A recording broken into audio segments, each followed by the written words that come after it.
Estamos en una serie que se llama 10 veces más sanidad o sanando mi identidad. Y esta serie la estamos basando en un versículo que está en 2 de Samuel del 23:1, único versículo. Dice, estas son las últimas palabras de David. Y él empieza a decir, David mismo no escribió pero David dijo estas palabras y el escritor de este libro las plasmó tal cual como él las dijo. Estas son las últimas palabras de David. Yo creo que siempre hemos hablado, las últimas palabras de una persona antes de partir. No sé, algunos de ustedes que hayan tenido de pronto ese momento tan íntimo con un ser querido que ya está a punto de fallecer, y que tiene la oportunidad de despedirse. Las palabras que dicen no son cualquier palabra, no son cualquier palabra. De hecho, en muchas de las personas que parten, tal vez es incluso hasta el único te amo que dijeron en sus vidas, y lograron expresar tal vez en ese último instante el amor que sentían por sus hijos, el amor que sentían por su esposa, porque, no sé, diferentes razones, la dureza de su corazón, por situaciones que vivieron, se los impedía en vida, y en ese momento decidieron dar ese paso y decirle a su hijo o a su hija, te amo, quiero que sepas que te amo. Tal vez ese te amo puede ser el te amo más importante que una persona puede llegar a hacer. Algunos dan sus últimas instrucciones como sus últimas indicaciones para su familia, y esas indicaciones son importantes, no son cualquier palabra que está diciendo. Dice aquí que son las últimas palabras de David, por lo tanto creo yo que son bastante importantes y relevantes. Si lo está diciendo un hombre que se llama, o que dice la palabra de Dios, es un hombre conforme al corazón de Dios. Dice que él es David, hijo de Isaí. Decíamos que Isaí es recurrir al pasado. Él está hablando de dónde lo sacó Dios, de dónde lo rescató Dios. Él no lo dice con honor, él no se siente identificado realmente con su familia. Isaí para él representa a un papá que lo tenía viviendo más como un esclavo que como un hijo. Sin embargo, David tenía algo muy particular, y era que él conocía su origen y lo reconoció, pero él no permitió que ese origen lo limitara. No sé cuál es tu origen, no sé de dónde vienes, no sé qué has vivido, no sé de qué familia provienes, tal vez tienes de una familia que te trataron bien, pero hay algo en tu pasado que es probable que te intente limitar. David siempre lo que hizo fue, a través de las palabras de Dios, potenciar lo que tenía en su origen. Y lo segundo que veíamos aquí que es la enseñanza del domingo pasado, es que dice David, el hombre que fue elevado tan alto. Todos quisiéramos ser elevados. El que diga que no, perdón, pero eres un mentiroso. No es cierto. Todos queremos ser alguien en la vida. Todos queremos tener una vida de relevancia en la vida. Que a veces lo digamos con una falsa humildad. No es verdad. Todos queremos alcanzar grandes cosas en la vida. El tema es cómo lo logramos. David fue elevado a alto. David fue exaltado. Sin embargo, había unas características que hacían que llevaban su identidad, que permitieron que Dios lo elevara al lugar donde fue elevado. Y hacíamos una comparación entre Saúl y David, y decíamos que el uno era muy inseguro, pero el otro era fiel. Cuando tengas pensamientos de inseguridad respecto a lo que Dios te ha puesto a hacer, al lugar donde Dios te ha puesto en esta temporada, en este momento, cámbialo por pensamientos de fidelidad. Voy a permanecer, voy a estar aquí hasta que tú me des una instrucción contraria. Saúl siempre estaba entre la inseguridad. David se mantenía fiel. Lo segundo era la ambición versus el favor. Saúl era un hombre que, aunque había sido llamado por Dios, su ambición lo llevaba a controlar. Él tenía que tener el control de todo. Era un gran rey, pero a su vez él tenía que asegurarse que el llamado que Dios le había hecho se cumpliera. Pero grave error, lo hizo en sus fuerzas. David sabía que contaba con el favor de Dios. Y el favor de Dios es el favor que abre puertas, donde no tienes que forzar lo que no hay que forzar. No estoy diciendo con esto que sea mayor. Son dos cosas totalmente diferentes. Lo que te estoy diciendo es que lo que gobierne tu caminar sea el favor de Dios. Suelta. Ese era David. Y lo último era una obediencia a medias versus dar la milla extra. Saúl era un hombre que obedeció a medias. Y de hecho, esa fue la razón por la cual perdió el llamado de Dios. Porque aunque Dios lo había ungido como rey, él decidió hacer las cosas a su manera y cumplir lo que él consideraba que debía cumplir. y no hacer los acuerdos o no cumplir con los acuerdos que había hecho inicialmente con Dios, o por lo menos los consejos que Dios le había dado. Él prefirió seguir su propio consejo. ¿Te ha pasado alguna vez que intentas seguir tu propio consejo y todo sale muy mal? De hecho, usualmente sale bien mal. Nos damos consejos a nosotros mismos. Y pues llegamos al mismo lugar porque somos nosotros mismos dando los consejos en un círculo constante. David escuchaba el consejo de Dios. Pero no solamente escuchaba el consejo de Dios, no solamente hacía acuerdos con Dios. Que lo hemos explicado bastante. Obediencia es hacer acuerdos con Dios. Obediencia no es obedecer ciegamente porque sí, porque me dijeron que no. Ser obediente es hacer un acuerdo con Dios. ¿Cuál es tu consejo? Yo entro en acuerdo contigo. No solamente David hacía acuerdos con Dios, sino que estaba dispuesto a hacer más de lo que se le pedía. Era un hombre que, si le decían haz A, él hacía A y un poquito más. ¿Cómo no elevar un hombre de esa calidad? ¿Cómo no elevar un hombre que tiene en su identidad el dar más de lo que se le pide? A veces queremos llegar alto, pero si nos piden un poquito más, empezamos a quejarnos como una caja de polvo en un camión que va por la panadera. Nos quejamos por todo, no nos gusta que nos digan nada. David no era ese hombre. David sabía que su éxito como rey dependía de lo que él era en la intimidad como adorador. David fue un gran rey, pero primero era un adorador. Eso es lo que hemos visto hasta el día de hoy. Y el tercer episodio, que es el día de hoy, está en la tercera frase de este versículo, que dice: David, el hombre ungido por el Dios de Jacob. Yo quiero dividir esta frase en dos. Una en el hombre ungido y la otra por el Dios de Jacob. Las dos tienen un trasfondo bien importante y bien relevante. Lo primero, el hombre ungido. ¿Qué significa ser ungido?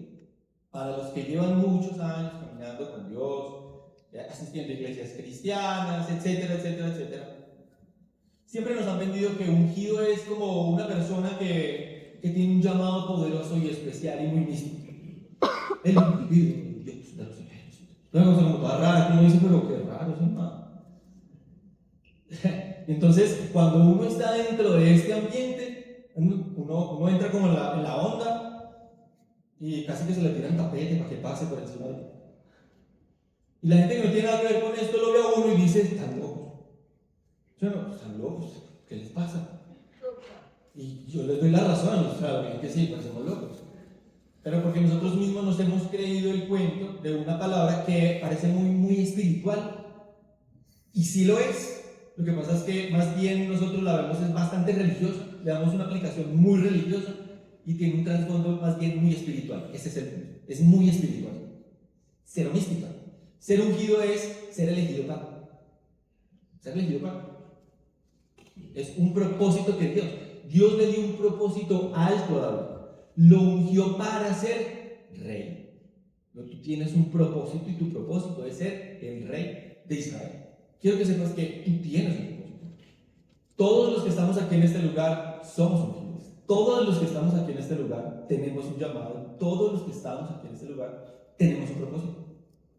Ahora, que mi propósito en la vida sea el estar aquí hablando de la palabra de Dios, no me hace más importante que nadie. Eso se lo digo sobre todo a los cristianos de vieja data.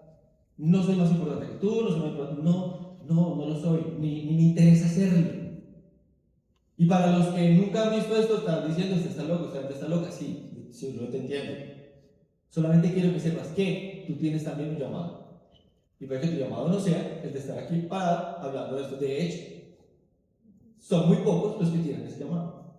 No por eso son más importantes. Simplemente tenemos ese llamado ya. Tú tienes otro. Tú tienes un propósito. Lo que sí creo es que en ese llamado que Dios te dio, finalmente tiene como propósito dar a conocer el reino de Dios, donde quiera que tú estés. Es más, a mí me queda más difícil. Porque al final yo le estoy hablando normalmente a personas que ya conocen de Dios. Entonces termino yo encerrado dentro de una burbujita. Pero tú estás todos los días viviendo a flor de piel lo que el mundo constantemente está experimentando. Yo no estoy diciendo pues que yo sea para guardado y escondido, no. Pero el estar aquí hace que casi que obligatoriamente mi círculo se vuelva gente que hablo de lo mismo. Si no, se me vuelve ese mi círculo. Trato de salir de ahí constantemente, tengo mi trabajo, tengo mi empresa, tengo mi vida, pero por mi función me sumerjo mucho. Normalmente tú estás, tu vida normal, entonces tienes más alcance. Por eso tu llamado puede ser incluso para mí hasta más importante. Porque finalmente el llamado de nosotros como comunidad espiritual es que otras personas conozcan a Dios que nosotros ya conocemos. Estamos. Eso es ser ungido. Ahora, otra cosa es la unción. Hay ungimiento y hay unción. Ungido es ser elegido, pero tener la unción es contar con el favor de Dios. Son dos cosas distintas. Ahora, Dios primero unge y después entrega su unción. ¿Qué te quiero decir con esto? Que finalmente no se trata solamente de ser elegido. Se trata es realmente de contar con el respaldo de Dios. No hay nada más chévere que hacer algo en lo cual uno sabe que tiene el favor de Dios. Las puertas se abren, las situaciones se dan, las fuerzas vienen desde Él, no son mis fuerzas. Y al final yo descanso porque yo por lo menos cuando se trata de la house, usualmente tengo estas conversaciones con Dios y yo tengo que llegar a conciliar con Él. Y no porque me quiera liberar de la responsabilidad, sino que al contrario, Él es el que me recuerda. Y me dice, no se te olvide que es mi iglesia. No se te olvide que esto me pertenece. Esto que se está creando, se está formando es mío. No es por tu fuerza, no es porque hables bien y le caigas bien a algunos, no es porque le caigas en gracia a otros, no es eso. Y a mí me gusta que vengan esos pensamientos muchas veces, porque yo digo, claro, depende de Él. Es por su favor, es por su unción. Hay un versículo que está en 1 Samuel 16, del 13 al 14, donde dice, al estar David de pie entre sus hermanos, Samuel tomó el frasco de aceite de oliva que había traído y ungió a David con el aceite. Mire que lo primero que hace él es ungir. David ahí tenía 15 años de edad. David tenía 15 años de edad y el profeta Samuel se le acerca y lo llama. Le dice el mensaje de Dios, tú has sido elegido para, le da un propósito. Yo creo que en ese momento cobró vida y mucho sentido, muchas cosas que él había vivido de ahí para atrás. Pero ahí hay algo bien particular, ya lo hemos hablado, pero lo recuerdo, y es que el momento en el que Dios, a través de Samuel, está ungiendo a David, él estaba en lo secreto, estaba en lo oculto. Él estaba allí en momentos incluso de aflicción, momento de dolor. Porque todos sus hermanos estaban en la guerra, todos sus hermanos eran los militares de la familia. Y eso tenía mucha relevancia en esa época. La sigue teniendo hoy en día, pero en aquella época, ser militar era todo. O sea, yo soy del ejército de Saúl, yo soy del ejército de Israel. Él estaba llevando ovejas, donde nadie lo veía, donde nadie daba un peso por él. Yo no sé dónde tú estés en este momento. Pero si estás en un momento donde no brillas tanto, buena señal. Si estás en un momento donde sientes que no te valora nadie, buena señal. Porque es ahí precisamente donde Dios viene a hablar. Es ahí donde es más fácil escuchar a Dios. Cuando uno está solo, cuando no hay tanto ruido, cuando no hay tantas personas diciéndote o generándote expectativas de. Usualmente el corazón es más sensible cuando incluso hay lágrimas, cuando hay dolor. No menosprecies tu dolor. Queremos a veces salir de los procesos rápido, salir de ahí rápido. Yo no quiero sentir lo que estoy sintiendo, negar las cosas, negar el proceso. No vívelo con intensidad, abrázalo con intensidad. No vas a estar ahí siempre, solo va a ser un tiempo, pero es ahí donde el corazón conecta más con la voz de Dios. Por lo menos en mi vida yo lo he visto de esa manera. En los momentos donde yo más fracasaba me sentido, en los momentos donde más aislaba me sentido, en los momentos donde menos visible he sido, es donde más he sentido que conecto con la voz de Dios, donde más sensible me vuelvo a su voz. Y lo que dice después es, y el Espíritu del Señor vino con gran poder sobre David, a partir de ese día. Lo ungió y luego le dio su favor, le entregó su unción para que de ahí en adelante pudiera caminar en el propósito que le había dado. Y mira lo que dice acá: luego Samuel regresó a Ramá. Ahora bien, el espíritu del Señor se había apartado de Saúl. Mira que lo relevante y lo importante sí es contar no solamente con el propósito, sino con el favor de Dios. Porque a partir de ese momento, Saúl gobernaría más o menos unos 20 y algo de años en adelante sin el favor de Dios. Uf, qué duro. Seguía con el llamado, seguía siendo una persona ungida por él, porque Dios divinamente pudo haberle quitado la vida, ¿o no? Y ya, se acabó, ya no vas a cumplir con el propósito porque finalmente no quisiste tú. Claro, yo me imagino que si él hubiera hecho eso, aquí estaríamos todos muertos del susto. Dios lo mata a uno, porque así somos. Peliculeros. Pero él lo mantuvo en su lugar. Sin embargo, le dijo: pero mi favor ya no puede estar contigo, porque tú y yo no estamos de acuerdo en nada. Qué duro caminar en la vida sin el favor de Dios. Cuídate de que lo que estés haciendo, si es el propósito de Dios, asegúrate todos los días de que el favor de Dios esté contigo en lo que estás haciendo. El favor de Dios es lo más valioso que nosotros podemos tener, la unción. Dice en Lucas 4:18, esto lo dice Jesús, lo dice al contrario, pero con el mismo sentido. Dice: el Espíritu de Dios está sobre mí. O sea, la unción de Dios está sobre mí, el favor de Dios está sobre mí. Porque, o sea, hacia atrás va y dice: porque primero me ha ungido para llevar la buena noticia a los pobres, me ha enviado a proclamar que los cautivos serán liberados, que los ciegos verán y que los oprimidos serán puestos en libertad. Aquí lo primero que yo veo en David es que primero fue una persona que fue ungido a los 15 años, a los 30 años vino a comenzar a cumplir con su propósito y empezó a gobernar una de las tribus, que fue la tribu de Judá, y a los 37 años se hizo realidad la promesa y el propósito por el cual Dios lo había ungido. 22 años después. Nosotros no podemos esperar ni 5 minutos porque se nos... El microondas, hemos dicho, nos parece lento. Pero un minuto para que se caliente el agua en el microondas, no, demasiado lento para mí. Todo lo queremos ya. Nos queremos saltar los procesos, queremos... Ya me dijeron que yo iba a hacer algo, entonces póngame el título de una vez. Uno quisiera entrar a la universidad, que de una vez le coloque el título de ingeniero. Y no nos digamos mentiras. Todos los que fuimos a la universidad sabemos que cuando salimos de la bendita universidad no tenemos idea de nada. ¿Sí o no? Uno dice: yo no sé nada. Uno dice: yo estuve 5 años y no me acuerdo de nada. Ahí habrá alguno bien piloso que diga: yo me acuerdo de todo. Bueno, ese eres tú, solo tú. Los demás no nos acordamos de nada. Entonces a uno le entregan el título y la verdad es que uno le queda grandísimo. Uno le entregan el título porque estudió, pero realmente el título yo creo que se adquiere cuando tú vas y adquieres la experiencia. Pero ¿cómo si a uno le piden experiencia hasta para trabajar? Yo no sé cómo vas a hacer, no sé cómo hiciste, pero la experiencia hay que adquirirla. Y uno se da cuenta es que de verdad, por lo menos yo me hice ingeniero, no fue en la universidad. Yo me hice ingeniero fue en la obra. Yo me hice ingeniero fue codiándome. Mire, con el maestro de obra. Yo me hice ingeniero con el obrero ahí que estaba amarrando aceros.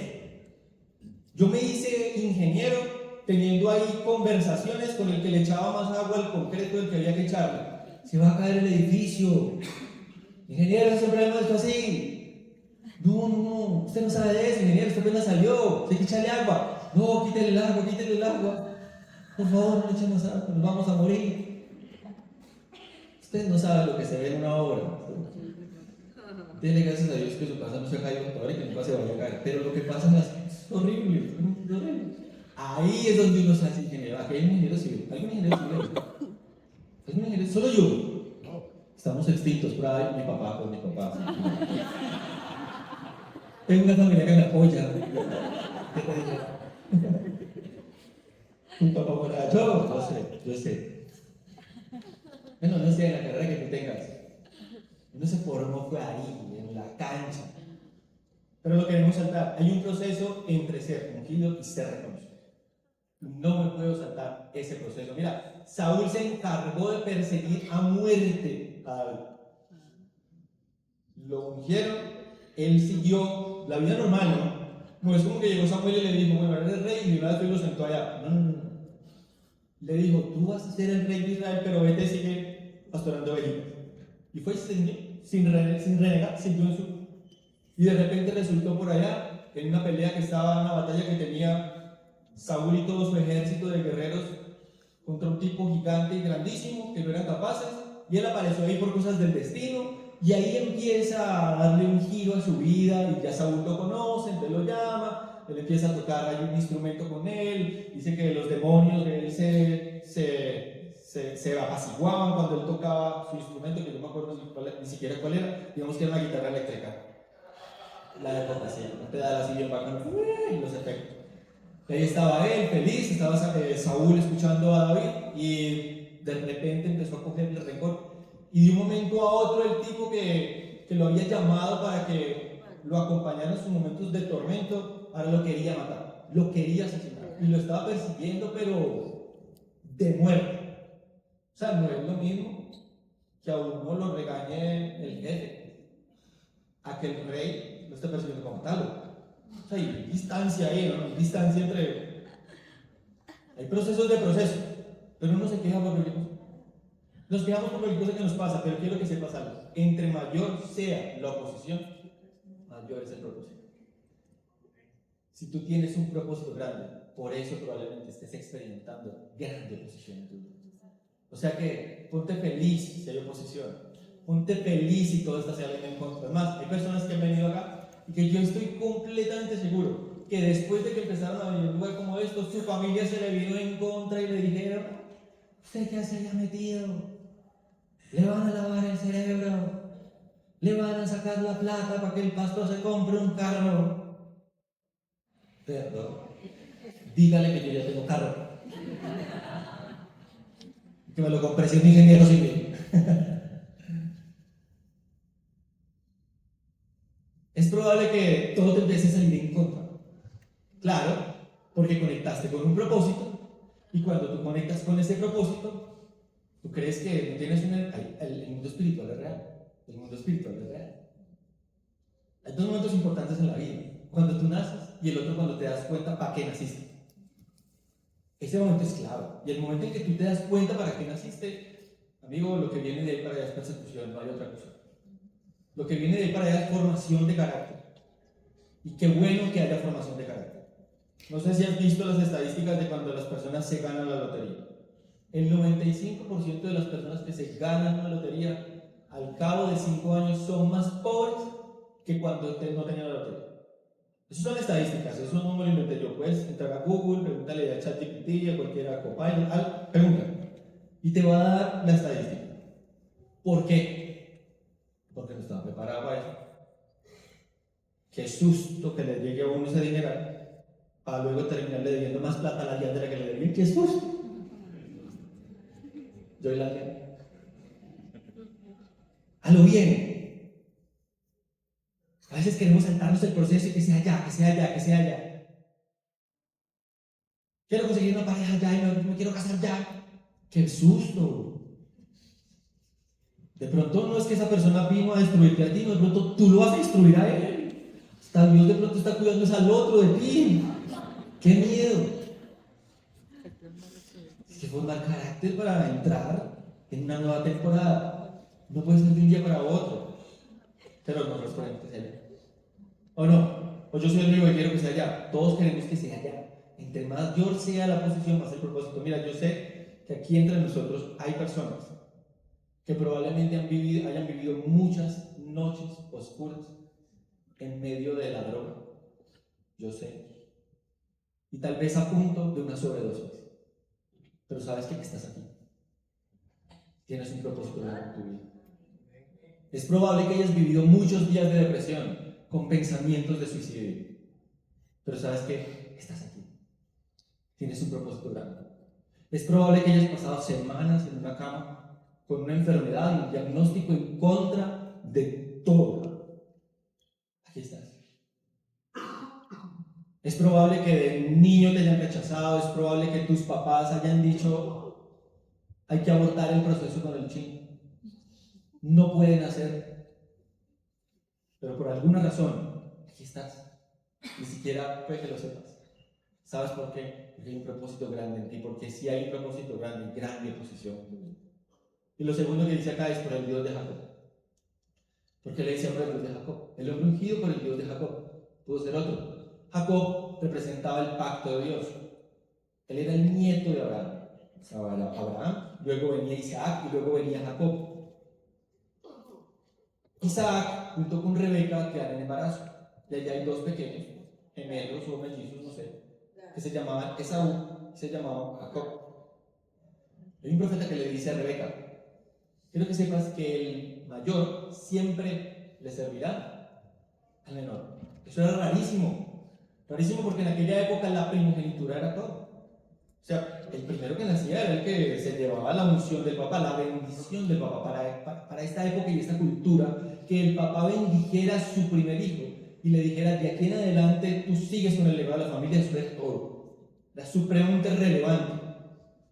Entonces, una de las cosas que se ha dicho mucho es que Jacob, el significado de Jacob es usurpador. ¿Por qué? Porque en algún momento él hizo un cambio con su hermano y le vendió un plato de comida. Una vez Esaú estaba por allá en el campo y él venía oliendo a mico, a marrano y a vaca y a todo. Y el otro estaba en la casa cocinando. Él era un chef, participaba en Masterchef. Estaba ahí cocinando y estaba haciendo lentejas. Ay, qué rico. Con chicharroncito y tal, chorizo, arrocito. Y de esas, pues yo hablé, de esas tajadas que son así amarillas, mantecita. Estaba cocinando allí ese plato de lentejas, salecita, pimienta, tal, y llega cansado, y te le dice: dame tu comida, y él le dice: yo te doy, pero te voy a hacer un cambio. Te lo cambio por tu primogenitura. Entonces el hermano llega y le dice: por eso es que tú eres un usurpador. Desde ahí sale que la gente dice que Jacob era un usurpador porque le robó el primer lugar. El verdadero significado de Jacob es el que agarra el talón. Entonces los teólogos o algunos teólogos dicen que es probable que el que realmente hubiera usurpado el lugar, el primer lugar, había sido Esaú al momento de nacer. La pelea dentro del vientre de la mamá. Que el otro le agarró el talón. Esto es lo que dicen. Conjeturas, pero para mí haya mucho sentido. Es el primero que nació, no era el que debió haber nacido. Por eso es que el profeta le dice: quiero que sepas que el que le va a servir realmente, al que le va a servir es el mayor al menor. O sea que realmente el lugar de primogenitura era de Jacob. Pero Jacob luchó toda la vida por querer tener esa posición, por volver a recuperar esa posición. Imagino que había algo dentro de él que lo llevaba a querer esa posición porque era la que originalmente debió tener. ¿Qué quiero decir con esto? Yo no sé cuál sea el lugar que tú ocupes dentro del ambiente que tú estés. No sé si sea importante haber sido el primer hijo en tu familia. Finalmente, para nuestra cultura eso no tiene, de hecho creo que es ser como mejor el menor, ¿no? Son los malcriados, los que les dan todo, no les pegan, no nada. El primero creció a punta de puño, vara y patada, y el otro es intocable. El menor es el intocable, ¿sí? Después que para nuestra cultura eso no sea tan relevante. Pero no sé en qué te sientas el segundo. No sé en qué tú sientas que no tienes el lugar que has querido tener. No sé si tú eres el que está en tu trabajo y de repente ascienden al que llegó después que tú. Y siempre te estás comparando con que tú eres el segundo, el segundo de la mesa, el último que le sirve. Como Carlos. Uno va a es rarísimo con Carlos. Estoy en un restaurante con Carlos y nunca le sirven. ¿Sí o no, Carlos? No tenía que tener conversaciones profundas al respecto. Carlos, no, tranquilo, te preocupes, tú eres un ungido de Dios. Pero es rarísimo donde tú vayas para que no existiera. Y no le sirve, siempre le toca a la señorita para usted pidió, unas lentejas con chicharrón, sí, ya me acordé, ya vengo, y la ven con una cara como que uno sabe que no la tienen, que nunca la pidieron. Va a pasar bien ese esclavo. Yo no sé si te sientas así en algo de tu vida, que tú digas, me siento el ignorado, el segundo, pero la intención no es ser realmente el primogénito de Dios. Lo importante es que Dios sea lo principal.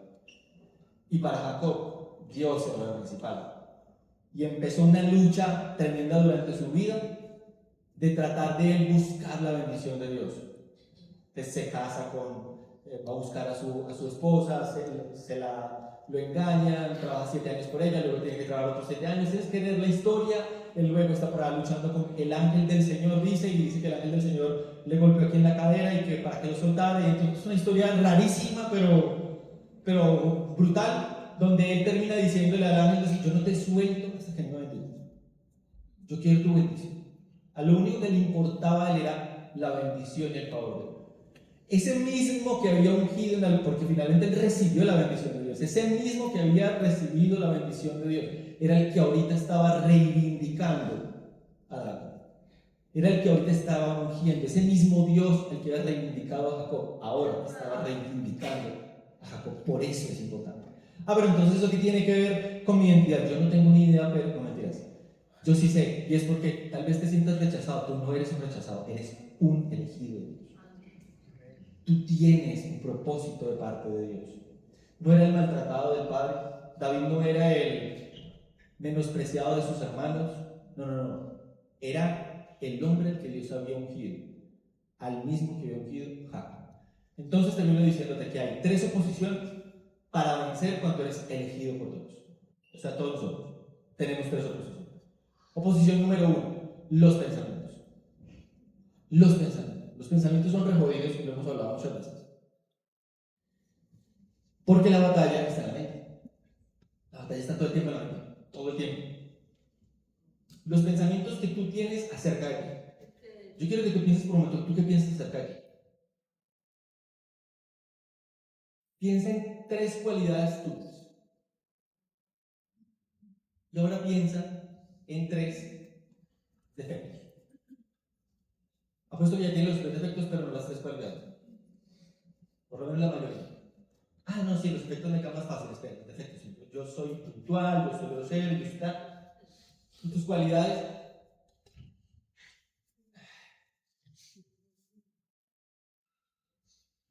Yo qué te dijera. Nos cuesta un montón, porque los pensamientos normalmente que tenemos acerca de nosotros mismos no son buenos. Ahora, lo que pensamos de lo que los otros piensan acerca de nosotros, no peor. Porque entonces ahí nos colocamos la máscara, empezamos a caminar con fachadas, porque queremos encajar, caerle bien a todo el mundo, a ver cómo encajamos en esta sociedad, para ver si vamos y logramos lo que queremos ser en la vida. Y lo último es lo que pensamos que Dios piensa acerca de mí. No, menos. Quiero que sepas es que el hecho de que seas ungido, el hecho de que seas elegido por Dios, el hecho de que tengas un propósito de Dios, no te exime de tener pensamientos negativos. Pero el hecho de que seas un elegido de Dios, el hecho de que tengas un propósito de Dios, sí te lleva a vencer y a enfrentar esos pensamientos. No, es que desde que, mejor dicho, yo conocí Dios, pienso peor. Salmo 13, 1, 2. David, siendo rey. O sea, cuando ya lo alcanzó. No sé si está en esa posición que tú dices, es que cuando ya tenga, ya. Cuando ya me case, ya. ¡Ja! Amigo, amiga. Cuando me gradúe de la universidad, ya. Ese día eres un desempleado, es horrible. Cuando consigas ese trabajo, no, ese día vas a tener un jefe que te va a dar duro y te va a exprimir así, te va a sacar todas las horas extras y no te las va a pagar. Y ahí es donde vas a empezar a criticar. Esto no era como debía. ¿Yo para qué me metí en esta relación? ¿Yo por qué no escuché?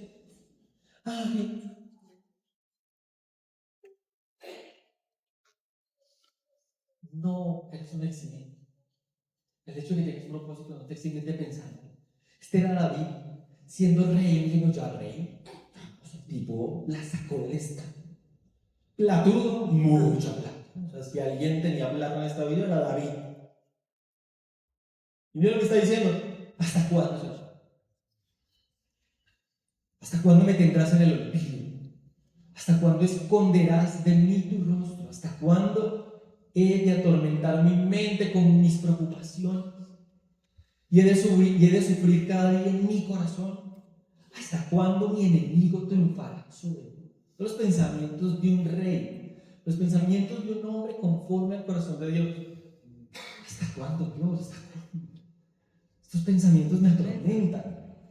No quiero pensar así, no quiero pensar así, no quiero pensar así de mí, no quiero pensar así de los demás, no quiero pensar así acerca de ti. ¿Hasta cuándo? Pero 3 versículos más adelante. Un hombre que uno entiende por qué entonces era un hombre conforme al corazón de Dios.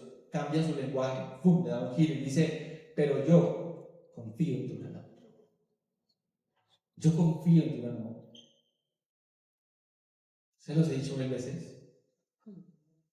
Está bien pensar mal. El que diga que no piensa mal, no te acuestes con los pensamientos. No coquetees con los pensamientos. Porque si tú coqueteas con ellos, tu propósito es posible que termine siendo abortado. Y es mucho lo que hay en juego. No queremos perdernos de tu propósito. No queremos perdernos. ¿Tú sabes cuánta gente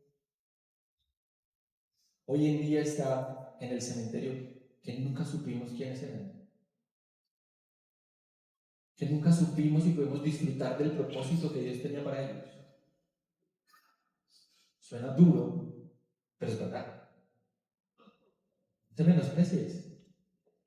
Dios te dio un propósito. Mira lo que dice acá luego. Mi corazón se alegra en tu salvación.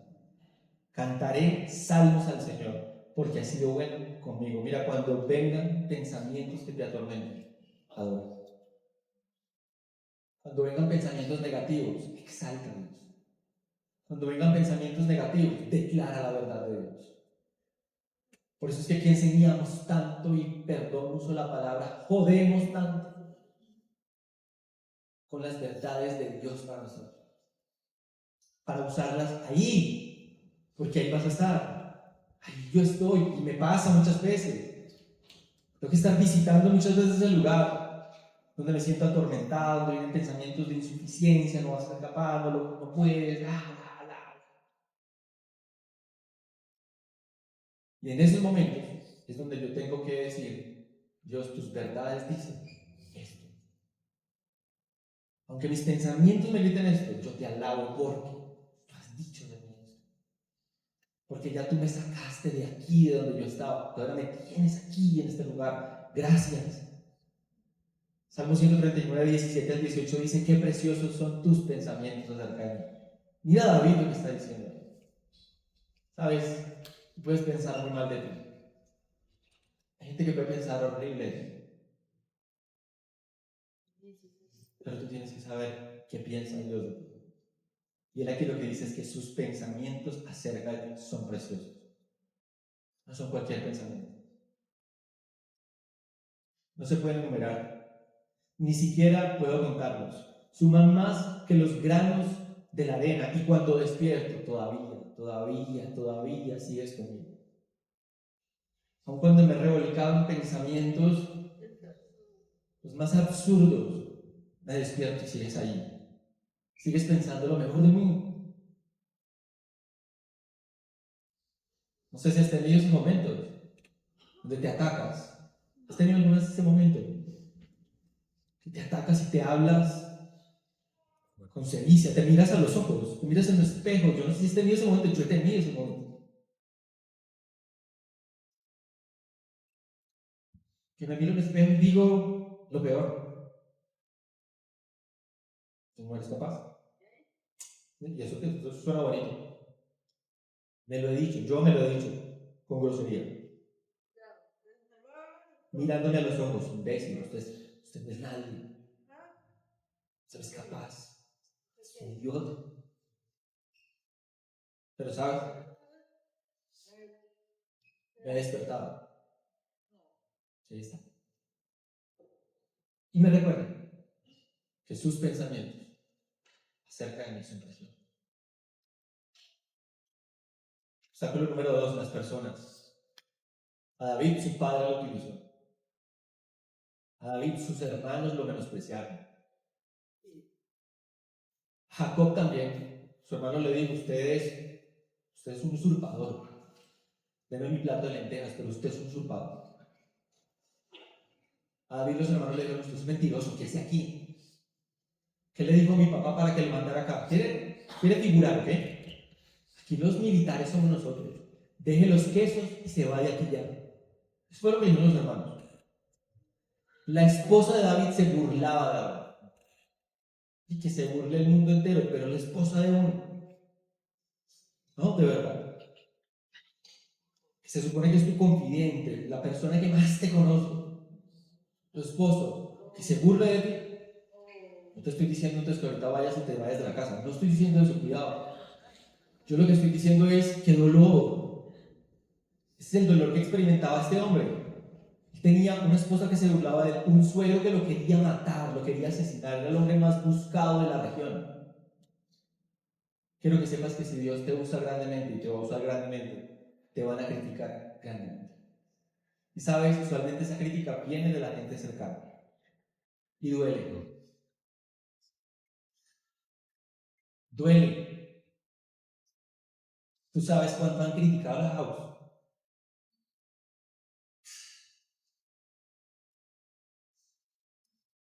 Y siempre que yo escucho esas críticas de esta casa, lo único que yo digo es, tu propósito es grande.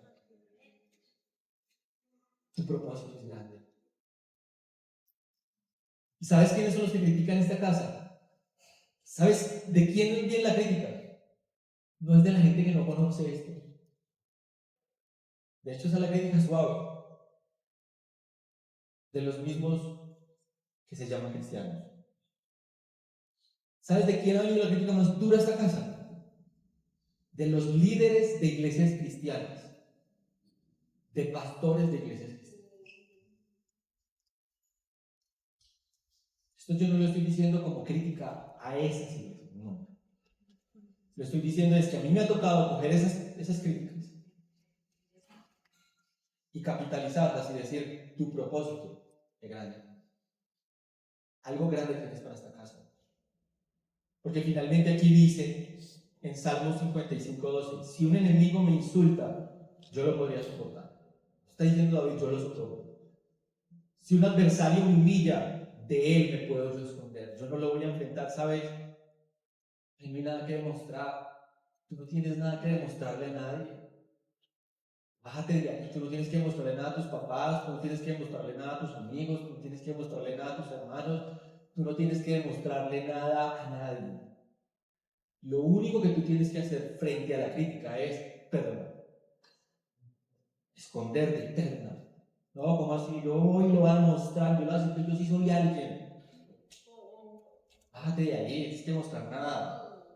Vamos a demostrar que esta iglesia, no hay que demostrar nada. De hecho, usted le puede preguntar a alguien del equipo de nosotros, ¿cuál es la consigna todo el tiempo? Es, no atacamos, no nos defendemos. ¿Es o no es? ¿Hay alguien del equipo por ahí? Sí. No atacamos, no nos defendemos. Aquí el que nos defiende es Dios. Yo no tengo que demostrarle nada aquí a pastores de la ciudad, no tengo que demostrarle nada a cristianos de nada. Es más, si tú viniste el día de hoy, perdón, si viniste por primera vez, a mirar que nosotros te damos la talla, no te voy a demostrar nada, no tengo nada que demostrar. No te voy a dar la talla. No soy nadie para darte la talla. A mí me pasó alguna vez que vi una pareja aquí y él se quería congregar aquí. Yo quiero estar en esta iglesia, es que me gusta, no sé qué, pero mi esposa no quiere. Pues, qué lástima. Obedézcale a la esposa, ¿qué vamos a hacer? Sea juicioso, la bendición. Y un día me llama a las 7 de la noche. Es que mi esposa dijo que quiere hablar con ustedes, que los quiere conocer y que quiere ir donde ustedes. Entonces, a ver si nos dan una cita ya, en 5 minutos. Y yo, ay, vístase, mi amor, vístase, póngase la ropa y tal, ¿no? Estoy emocionado. Llegaron a la casa y entonces se sienta con una prepotencia la muchacha y nos empieza a mirar. En ese entonces teníamos tapabocas. Y el tapabocas nada más se le veía los ojos. Nosotros sin tapabocas, yo no sentía como en pelota. Yo sentía como que me estaba examinando, pero todo, yo decía, Dios mío, el examen más duro de mi vida. Ni pasar a la nacional fue tan duro. Vamos a escanear de arriba para abajo y nos hizo preguntas a ver si le dábamos la talla, no sé qué. Sí, digo, sí, sí, como que sí. Aquí no están ya. Se fueron. Ni dijeron adiós. No dijeron ni hasta luego, gracias. Los tuvimos bien cerquita. Y yo aprendí que yo no tenía por qué darle la talla a nadie, ni demostrarle nada a nadie. Yo no estoy para demostrarle a alguien si puedo ser su pastor, su líder, su mentor. Yo no estoy para eso. Yo estoy para cumplir con un llamado que Dios me hizo. Y era que personas que nunca conectarían con Dios, que nunca irían a una iglesia tradicional, irían a venir a esta, porque podrían conectar. Para eso estoy yo, para eso está mi esposa, para eso está esta casa. Pero yo no le voy a mostrar nada a nadie. Y lo último, la postergación. Y cuando digo la postergación no es la procrastinación en la que vivimos muchas veces dejando para el otro día y para el otro día y para el otro día. No, no, no. Estoy hablando del pensamiento de ¿hasta cuándo? Nunca va a pasar. Tú me hiciste una promesa, no va a pasar. Yo he esperado y he esperado y he esperado, pero no pasa. Tú me dijiste que esto no sucede. Salmo 6.3 dice, mi corazón está angustiado. ¿Cuánto falta, oh Señor, para que me restaures? ¿Cuánto falta, Dios, para que tú prometiste que ibas a restaurar mi matrimonio? ¿Cuánto más hay que esperar? Tú prometiste que ibas a restaurar mi empresa. Cada vez está más hundida. ¿Qué pasó? Tú me prometiste que ibas a restaurar mi corazón. No ha pasado. ¿Qué sucedió? Tú me diste una promesa de no la veo. Eso es lo que está diciendo él aquí. ¿Hasta cuándo? Y sabes, no está mal que preguntes. Yo tengo 2 hijas. Y una de ellas tiene 8 años. Yo nunca he visto una persona más insistente en esta vida que Sara. Yo hasta lo menos le puedo decir que le voy a dar algo, porque la tengo. Papá, ¿y hasta cuándo me lo vas a dar? Papá, ¿y cuándo es Navidad? Papá, ¿y cuándo es mi cumpleaños? Papá, ¿y cuándo vamos a ir de vacaciones? Papá, ¿y cuándo? ¿Y cuándo? ¿Y cuándo? Y uno es como que, pero llévense. Quítenmela de encima. A veces, papá, tú me puedes regalar tal cosa. Entonces yo le toqué, Salomé, yo te lo puedo dar, te lo voy a dar, pero te lo voy a dar el viernes de la otra semana cuando vayamos al centro comercial. ¿Me estás escuchando? Sí, papá. Salomé, hoy es sábado. O sea, le estoy diciendo, déjame en paz toda la semana. Yo te lo doy, tú déjame en paz. Al otro día, papá, ¿sí me vas a dar? Salomé, yo te dije que el viernes. Ah, bueno, sí, sí, sí, verdad. Y se va. El lunes, papá, el día que tú me des. Salomé, ya hablamos de eso. Déjame por favor en paz. A veces ha sido tan insistente que yo a veces digo, ay, no, camino y le compré eso ya. Vamos. Ay, no, ya. Yo si esos son pensamientos que yo tengo de mí. ¿Tú crees que Dios que te acuerda patadas? Yo no puedo ir a patadas con mi hija. Ay, ya, era boba. Dios no. Por mucha piedra que me saque, me toca aguantarme y a veces decir, uy, chao, camino. A veces me contengo. Me toca enseñarle, hey, ten paciencia.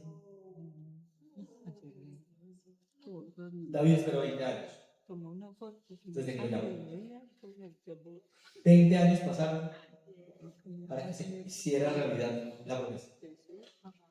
20 años tuvo que esperar Jacob cuando su hijo aparentemente había muerto, José, y volverse a encontrar con él. 20 años de angustia. Porque él ni siquiera supo si su hijo había muerto, no sabía nada. Un poco en el lugar de un papá que perdió a su hijo y que no sabe nada. Y yo escucho el clamor muchas veces de sus papás y dicen, yo solamente quiero poder enterrarlo. A veces ese es el anhelo de un papá. Digo, ¿cómo será la zozobra de un padre que supo que su hijo desapareció y nunca lo encontró? Debe ser horrible. 20 años pasaron para encontrarse con su hijo. ¿Y sabes qué pasó ahí? Que Jacob terminó orando y bendiciendo al faraón. El menor terminó bendiciendo al mayor. Su promesa se cumplió hasta los 100 y punta. Abraham fue llamado a los 75. Dios le dio una promesa a los 100. Y su hijo nació 20 años, 25 años después. Hay un tiempo entre el llamamiento y hay un tiempo entre el cumplimiento. Aunque parezca que Dios lo postergara, tú tienes que saber algo, y es que Dios no llega tarde. Dios siempre llega a tiempo.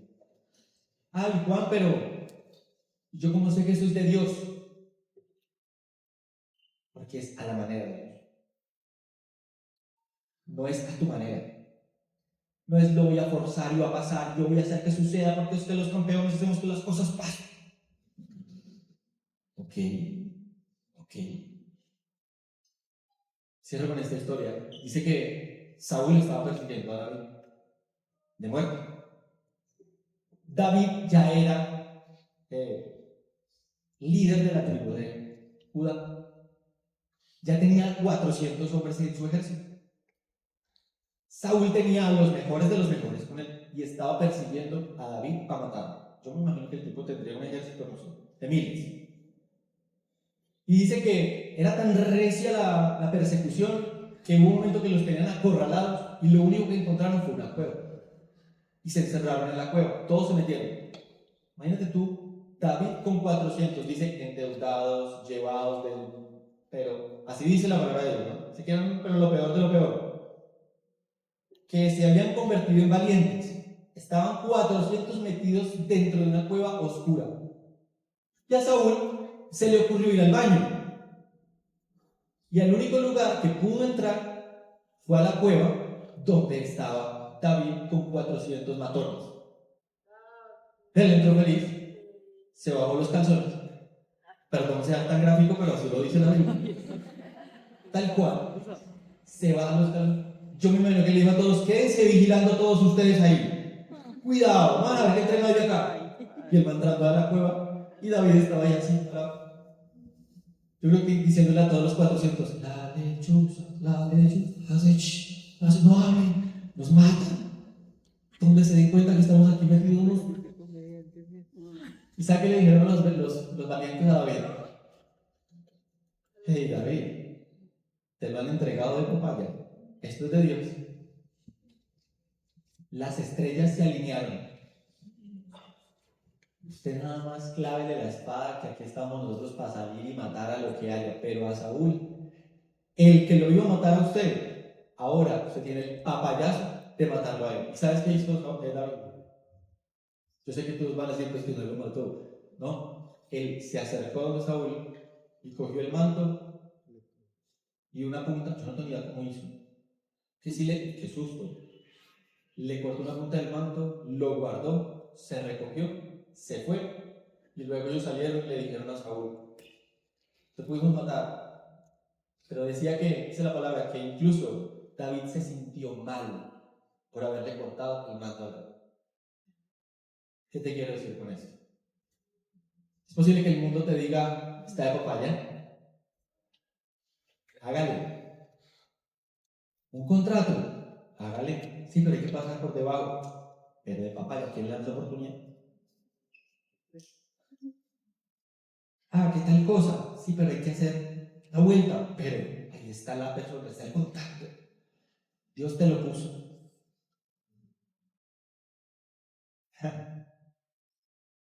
Tú te das cuenta que es de Dios cuando las cosas se hacen a la manera de Dios. Él dijo, yo jamás tocaré el ungido de Dios, jamás tocaré al rey de Israel.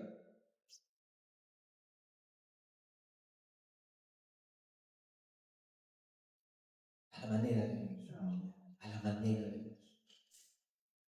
Obstáculo número 1, los pensamientos. Obstáculo número 2, las personas. Obstáculo número 3, la postergación. Son 3 obstáculos que vas a vivir, que tú eres un elegido, una elegida de Dios. Te invito a que te coloques de pie y terminemos.